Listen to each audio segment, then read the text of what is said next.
前はどこまで見えている。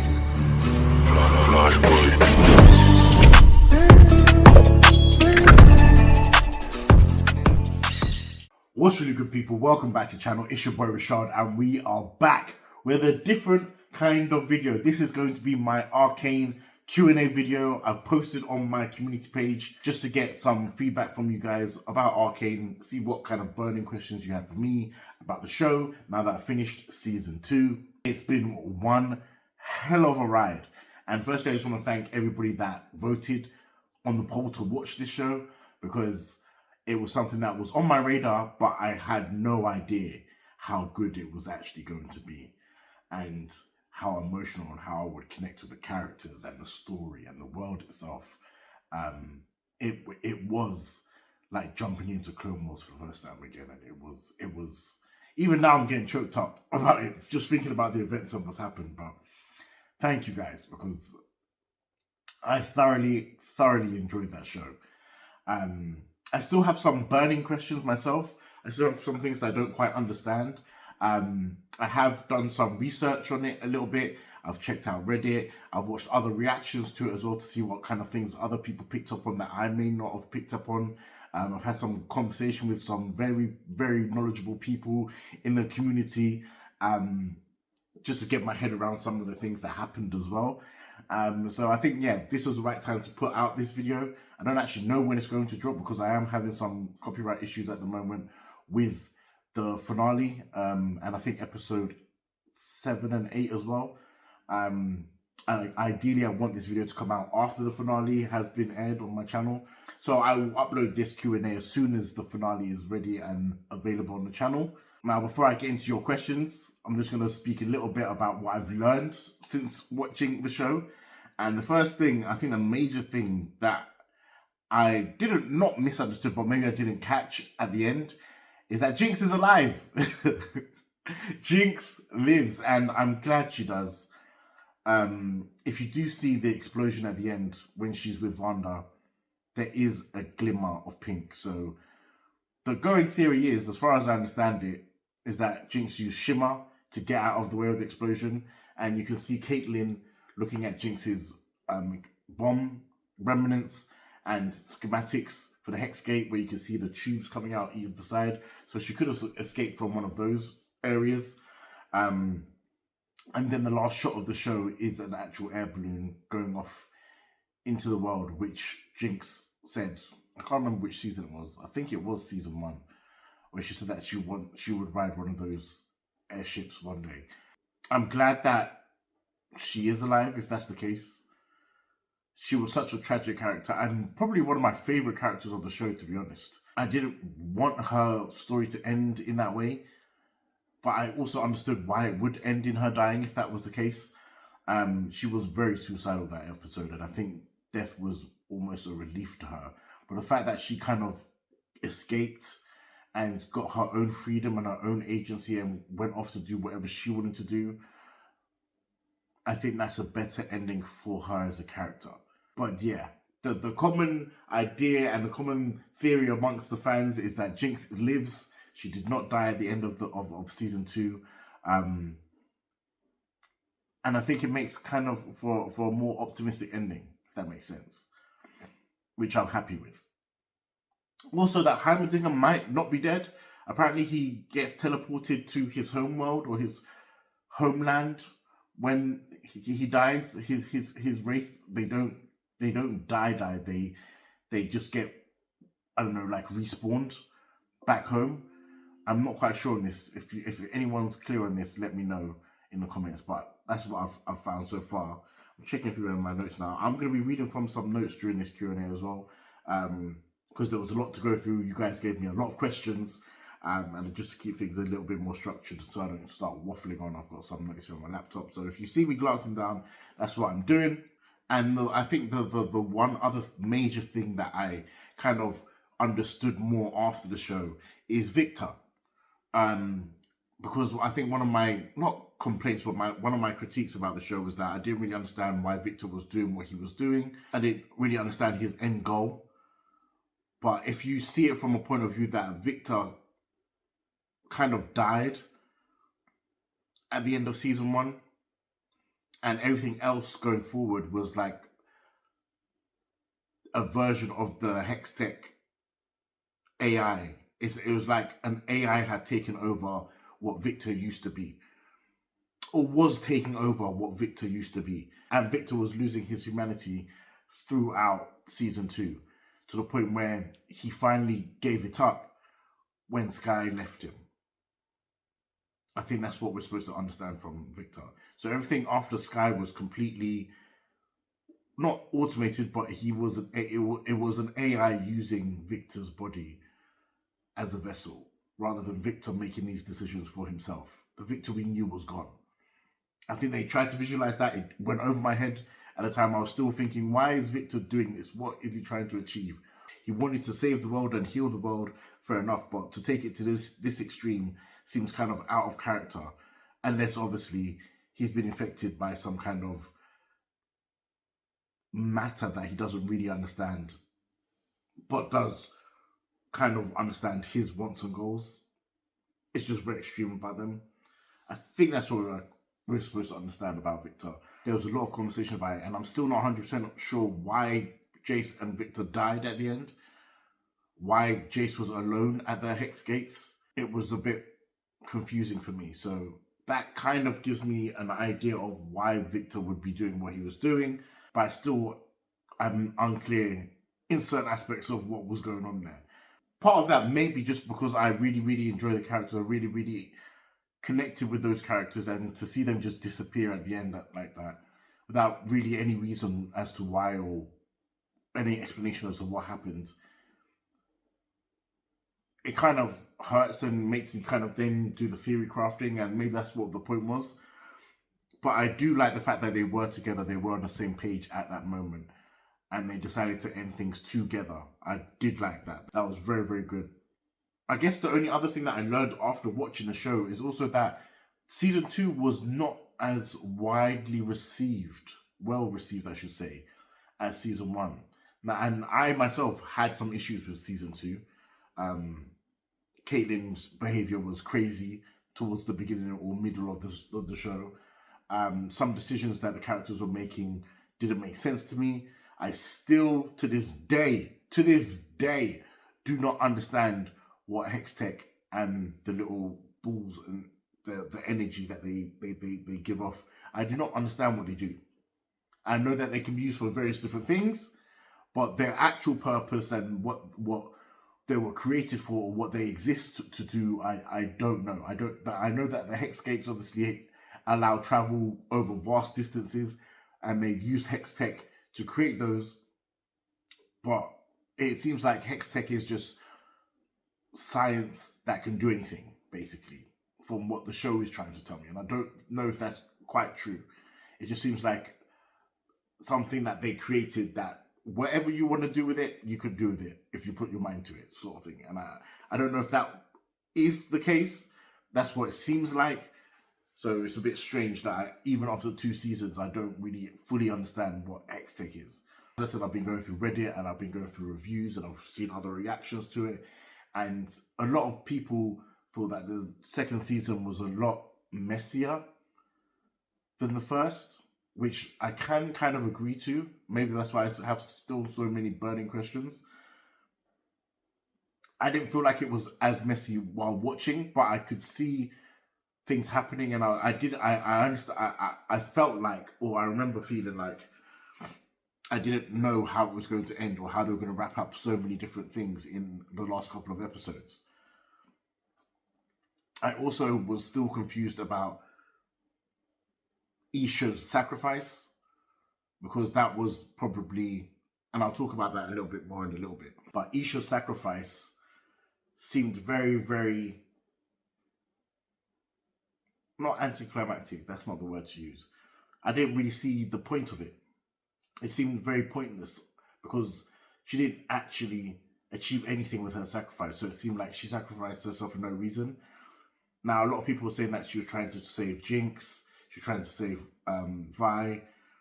But she wasn't even near them. And they weren't in immediate danger because Vanda was killing the soldiers.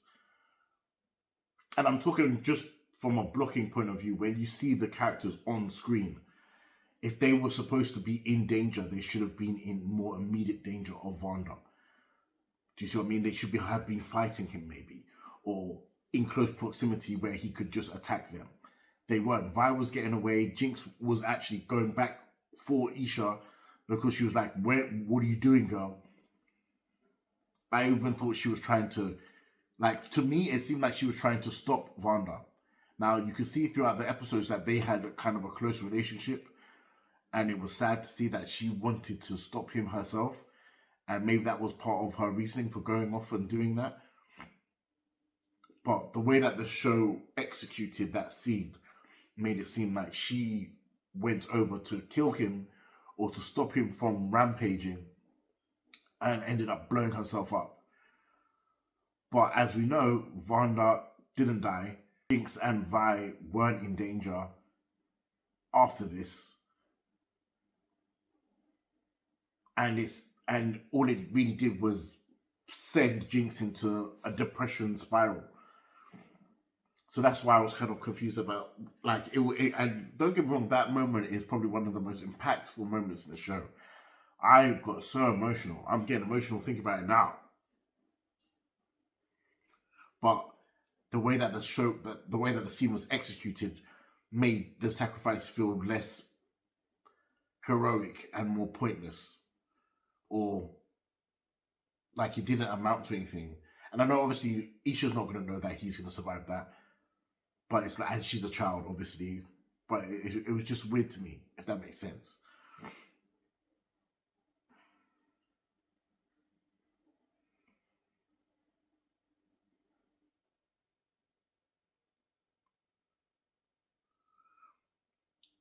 But a lot of people do think and say that season 1 was much better. I do agree with that.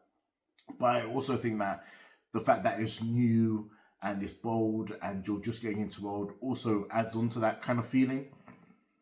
Season 2, you're already in the world. You understand how the world works. New characters come in and come out. It's not going to feel as fresh, so you might not enjoy it as more. But I do kind of resonate with people saying that season 2 felt a little bit more messy. The end kind of felt rushed. I saw like all the events that happened. I feel like we just needed a little bit more breathing room with each of the segments.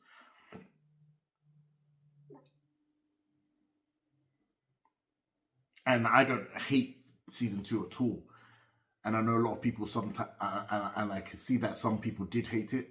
I'm not even in that camp. I loved the show overall. Season 1 was my favorite season. Season 2 did a lot of things that I liked. If I had to rate it, I would say season 1 is a 10 out of 10. Season 2 is an 8 out of 10. That's what I would give it. And those are my thoughts on the show, Arcane as a whole. So if you agree, let me know. If you don't agree, let me know. We can have a discussion in the comments. I love talking about Arcane. I've spoken to a lot of people about it. I've made a lot of more friends because they've watched my Arcane reactions. And discussing the show is always such a fun thing to do. So if you have anything to say, drop a comment and we can open up the discussion. Now that we've got that out the way, let's jump into some questions. Let's see. So a lot of you drop questions, theories, or mild takes and comments. These are your questions, okay? I'm gonna pick. I had a lot. Okay, so first question was from a community post, and it is: do you think Jinx Powder redeemed herself in the end, or do you think that she didn't need to be redeemed in the first place and had just been treated unfairly the whole time? Now, two things. Jinx had a hard life. Jinx / Powder had a really, really hard life. From a very young age, she felt loss, grief. She was misunderstood by her peers. She was left and abandoned. She was then raised by a psychopath. I wouldn't say it's like, okay, Silka wasn't a psychopath. She was raised by a criminal, at least, and learned a different way of life. She lost her sister throughout her adolescent years. I think that she redeemed herself. I don't think she was treated unfairly because Jinx was, at the end of the day, a murderer. She also reveled in murdering people. she really got a kick out of it. She did it so quickly without hesitation. The first time we see Jinx after the time skip, she is killing people with reckless abandon. They are afraid of her. They have a reason to be afraid of her. They should be afraid of Jinx because she could do things on a whim. She could kill people just randomly. I don't think she was ever treated unfairly in that sense. Even when they had a manhunt for her, they wanted her. She was a terrorist. She attacked the council. She killed Caitlyn's mum. These are things that she did do. So I think she was redeemed at the end. She atoned for what she did. I don't think she made up for what she did. And she's also mentally unstable in some aspects as well. So I don't think everything that happened, I don't think the way that Jinx was at the end was her fault. I do believe that once she had more agency and once she understood things about her sister and her relationship with her fathers, and the world around her, and once she understood what she wanted to do, she had much more agency. The voices hadn't been bothering her for a long time. And I think she actually made the right choice to, one, stand up and fight for Zorn. And two, save her sister. She said that she'll always be with her sister. And their relationship is the key part of the show, and is the key part of her redemption arc and her character arc as a whole. She definitely did redeem herself at the end. I wouldn't call her a villain. She was more an anti-hero at the end. And I enjoyed her character so much that I didn't really care about the bad things that she did that much. It was just cool to see sometimes. But you can't ignore the bad things that she did. So I don't think she was unfairly treated in any way. But thank you for the question. So now that you've finished Arcane, where does it rank for you compared to other animated shows you've watched? I haven't watched many on the channel. You know, I would say Arcane is just under Clone Wars for me. Clone Wars is number 1, Arcane's number 2. Let's just keep it as that. Clone Wars, then Arcane. They deserve those 2 spots. For mainly the same reasons. They sucked me into the world and got me invested in the characters. I learned so much about the world on my own time because I was so interested in it. They mean a lot to me now. I will always cherish the experience of watching these shows for the first time forever. No, 1 and 2, 100%. Next question is, which character do you think had the most complete and believable development arc across the season? And what moments sold it for you? Complete and believable arcs. I think Jace. Jace went from someone who really wanted to help people in a way with his mind. He got in too deep. He pulled himself out. He went through a lot of trauma. But he still ended up trying to do the right thing. Jace could have easily been a villain if certain things had happened in that show. And I think the fact that he kept to his morals, even though he fell and he slipped along the way, he kept to his key beliefs. And in the end, I think he died a hero. But the obvious answer is Jinx. My answer for the question is Jace, but the obvious answer is Jinx. Jinx had so much development over the show. Jinx became like an idol to people. From a murdering psychopath that people were afraid of and who thought was crazy and who didn't want anything to do with, who had been abandoned by family and friends, she became a leader of Zorn. People looked to her for protection and help. And the moment that kind of solved that for me was the prison break.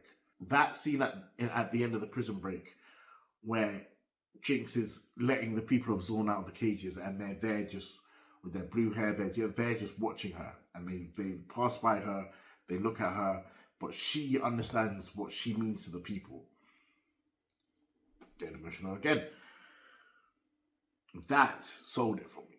That sold the fact that, yeah, Jinx didn't see herself as a Silco, but she doesn't have to be a Silco. These people look up to her regardless, whether she wants them to or whether she doesn't want them to. She means something to these people. And I think that was the first time it hit her. That was the first time it hit me. And I was like, do you know what? Excellent, right? Beautiful. Beautiful. That scene itself, one of my favorites in the show. Was there a specific scene or episode that hit you emotionally harder than you expected? Isha's death. Her sacrifice. You guys are going to make me cry again. And that's probably one of the main reasons, because I was so emotional over this character that we'd only seen up to that point maybe 5 times. She'd been in the first 5 episodes of season 2, and she had not spoken a word.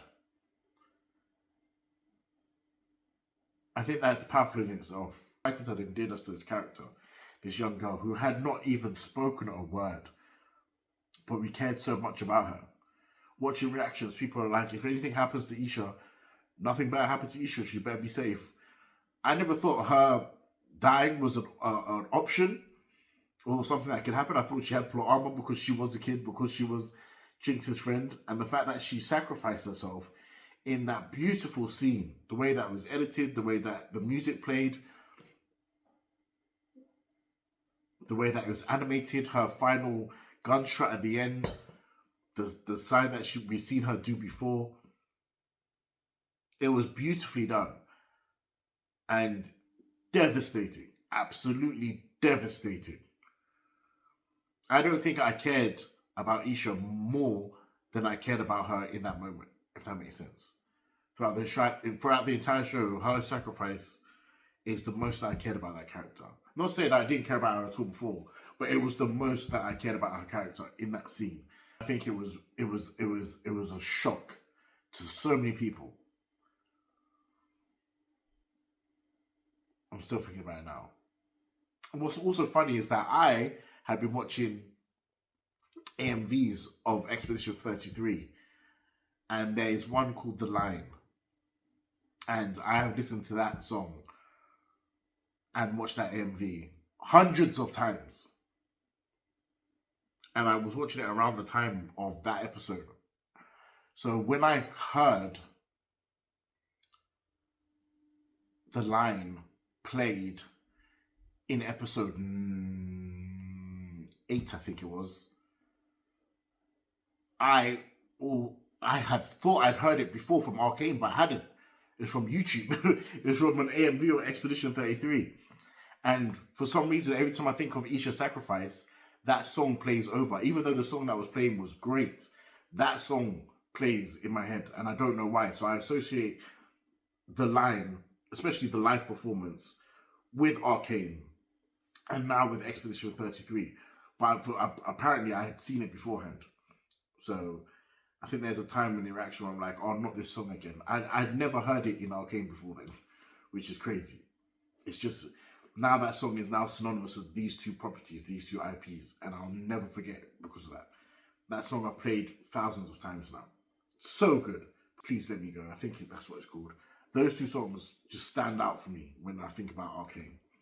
Beautiful. And obviously the intro. One of the greatest intros ever. The animation and art style are constantly praised. Was there a moment where you genuinely had to pause just to appreciate how good it looked? Well, I'm reacting, so I can't pause, but there were so many different moments where I'm like, they're just showing off right now. And I think the first moment that this happened was when Jinx found out that Vi was alive, and she went to the tower where they used to hang out, and she had the smoke flare. I don't know what that thing is called. Is it just called a flare? It has smoke, where the blue smoke. That whole sequence, beautifully animated. I was just like, what is Arcane doing right now? Like, what are they doing? Because this is too much. They're doing too much. I don't feel worthy enough to see animation of this quality. Also, other moments, like the watercolor paintings, whenever they would show backstory of Vi and Powder. Echo's fight against Jinx was amazingly animated. Even Echo at the end in episode 9 of season 2, just reversing time, trying to get to Victor. That was beautifully animated. Any fight that they had in the show was great in choreography and in animation. The scene where Victor gives up his humanity and the line plays, that is beautifully animated. And the final scene with Victor and Jace, animation was top tier. There's so many moments of great animation in the show. Like the show is so expensive to make. And you can tell why. You can see it in every frame. It's just a masterpiece. Do you see Silco as a true villain or more as a product of the world that created him? Man, I miss Silco. I thought he was going to be such a prominent character in the show. And the fact that we only had him for one season is a tragedy and a travesty. And it's just wrong on so many fronts. Because he was a product of his environment. He was a product of what Piltover had done to Zorn. He did really care about his people in his own ways, of course. And he used the methods available to him to get what he wanted. But at the end of the day, he was a man of the people. I truly believe that. I don't think he was evil in any way. I really, really liked his relationship with Jinx and with Vanda. I love the flashback we got of Vanda and Silco in the past talking to Vi and Jinx's mother. He was a great character. He was well written. He was charismatic. He was intimidating. He was smart. And I'm just sad that we didn't have him for longer. The story, even how he died, was great and made sense for his character. He never gave Jinx up, and he never would have. Yeah, man. I just, from seeing him at the beginning and thinking, who's this guy? This is the bad guy of the show. Cool. Let's see where this goes. To wanting to see him all the time. Just a great character to watch. I do miss him. I wonder what he would have thought of Jinx's ending. Damn. I think we might end off with this one. This is a good question. If you're being completely honest, was there anything about Arcane that didn't work for you? Pacing, character decisions, or story choices? I think for the most part, I'm very happy with the show and how it went, the direction it took. I think the one main complaint I would have is that I still have questions about certain things. I don't really understand how the world was left off. I guess some of the stuff you'll get from lore from the game, so maybe that's where I'm at disadvantage. I don't really understand, for example, the Black Rose. That storyline, I don't know whether it was integral to the story, an overarching story, or if it needed to be there, if it was that important or impactful. I still don't really understand it. But I don't know if that's the intention of the writers, if that makes sense. Because sometimes writers will be like, okay, this is supposed to be ambiguous so you can theory craft, so you can come up with your own explanations for this. Or they might just be like, no, we want you to think this way about this thing. I don't really know when it comes to the Black Rose. I don't know if they intended it to be vague or confusing, or if it's just vague and confusing because they didn't give it much depth, if you get what I mean. So I think storylines like that didn't really make sense to me. The fact that I still don't really understand Hex Tech could be completely my fault. But I still don't understand Hex Tech. So that can either be my fault because they haven't explained it properly, as I said,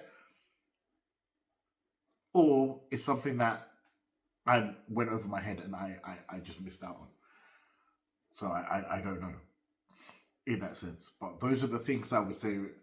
I don't think the pacing was bad. I don't think they made any issues with characters. I mean, I guess Maddie. Maddie is one thing that I'd be like, why? Because I didn't see the fact that Maddie betrayed Caitlyn wasn't on my bingo card. Did not expect it. I don't really know how it came about, and it seemed like they just put it in there so that Caitlyn could lose at the end. I don't know. It seemed out of left field, and I don't know if that's because they wanted you to feel like it just came out of nowhere, or specifically that it was bad writing and it was just grasping at straws at the point. Do you see what I mean? I don't know what I'm supposed to be feeling as opposed to what the writers wanted me to feel.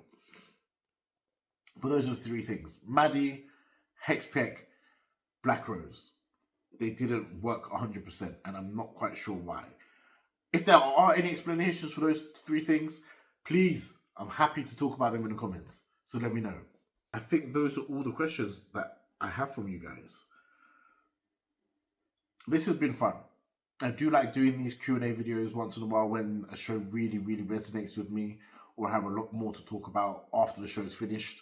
I didn't want to make this too long for you guys. I wanted to get some of your burning questions out of the way and kind of have some kind of interaction afterwards. So please do leave a comment and let me know your thoughts on Arcane, Season 1 and Season 2.